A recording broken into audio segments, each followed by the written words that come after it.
David Hill. I am 67 years old. Grew up in Campbellton, New Brunswick. I just wanted to get out after working,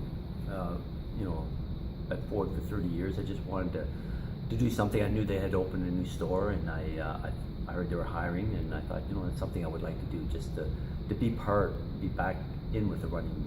So running was, they had the clinics going, and all the gear that, the right shoes, you could be up to date and everything, and just being helpful to everybody and learning the shoes and everything else. So it really helped me. I learned proper shoes and this and that. So a lot of good information there, and then you got to know a lot of people. So. And Dave's now worked for us at New Balance London for certainly around 9 years now, and it's just great to have Dave on the floor. He brings a lot of kind of passion, especially his inquisitive nature about the shoes. He always translates his great experience with certain shoes to the customers and gives them lots of valuable information that way, for sure. So it's always good to have somebody of that length of time being in the running community, and having the kind of desire of researching shoes and always being willing to transmit that to the customers is kind of his great asset on the floor for us, for sure. Favorite shoe to run in? I've got really two. I can't really say, because I run in the 1500. Love the 1500. 1500 is the shoe I did my 50 miles in Florida. I took 2 pairs of shoes down to it, thinking I'd probably change after 20 miles or something like that. But I put that 1500 on, and it was version 1, and I did the whole 50 miles in it. My foot never hurt, never did anything.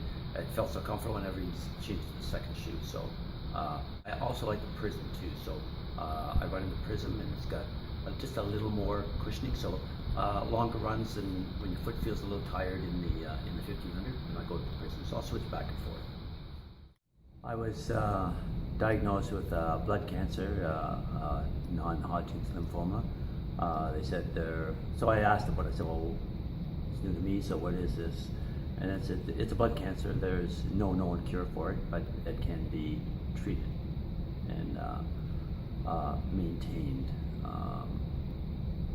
So you live with it and you do things for it. But anyway, that's what it is. Non-Hodgkin's lymphoma. At first, when I did have some blood tests done, and they said, well, you should come in and have these treatments. I really put it off for 2 years. I didn't believe I had it, because they said certain. I said, well, how do I know I have this? Well, they said it's in your blood. But I said, but I feel fine. I'm a marathon runner.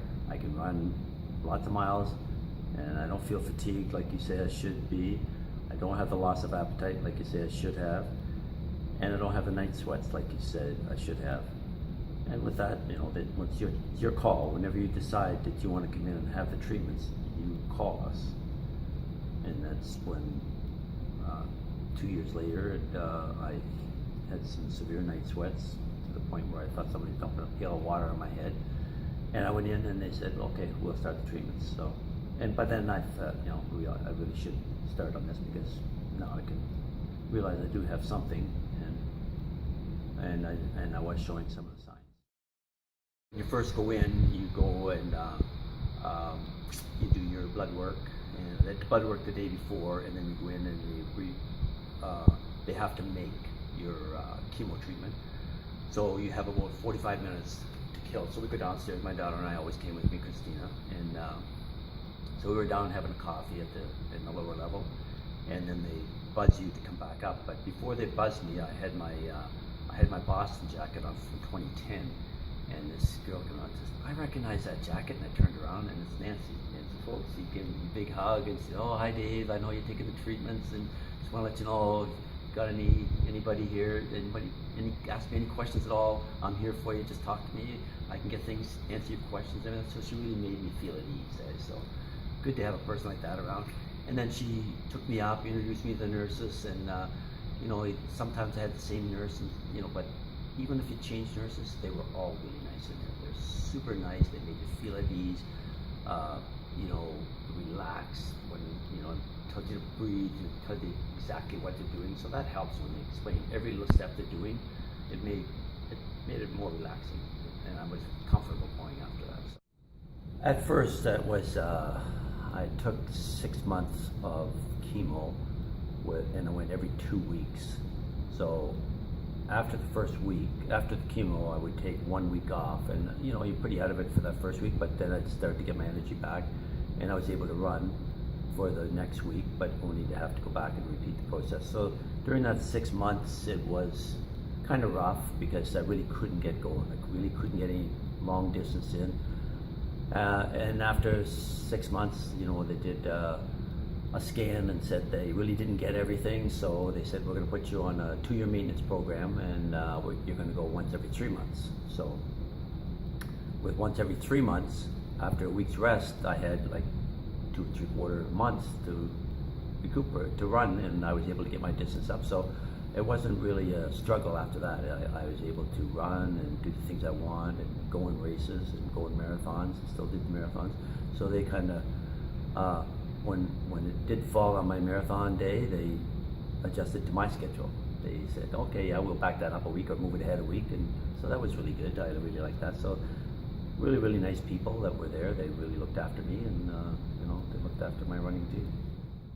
So yeah, I remember Dave he started running with the groups here back in 2004, and ran with our marathon group for years. So he's always a good guy in the group. You kind of remember him, kind of made lots of friends in the group. And then, like ever since then, even when he kind of stopped running with the group, he still pops into the store and chats and kind of lets us know how his training's going. He still does runs with us occasionally when our Port Stanley runs through the winter. Kind of always kind of pops over to us, kind of our bus at around the bay, and kind of chats. Still has lots of friends in the group. So it's nice to see him kind of keep those connections. I decided to get the tattoo probably shortly after after I finished my 6 months round of chemo. They told me that if I waited, I asked them first if I could get it, because not knowing, having blood cancer, I thought, I might interfere with something. And they said, no, you wait a month after your treatment, and then you can go. But I was wrestling with the idea of what to get. I wanted to get something significant.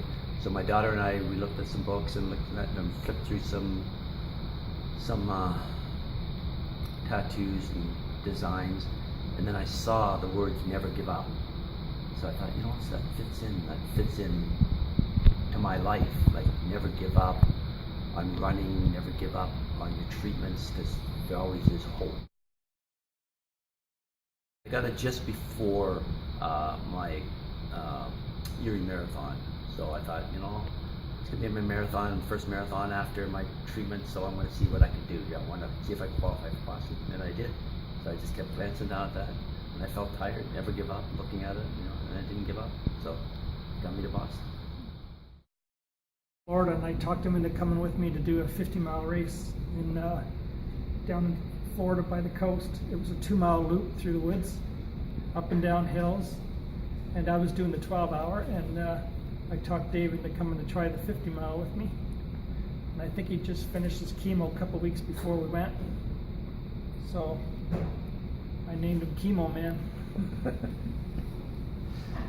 And yeah, he finished it. It was great. I wasn't sure he'd finish or not, but yeah, he was really tough.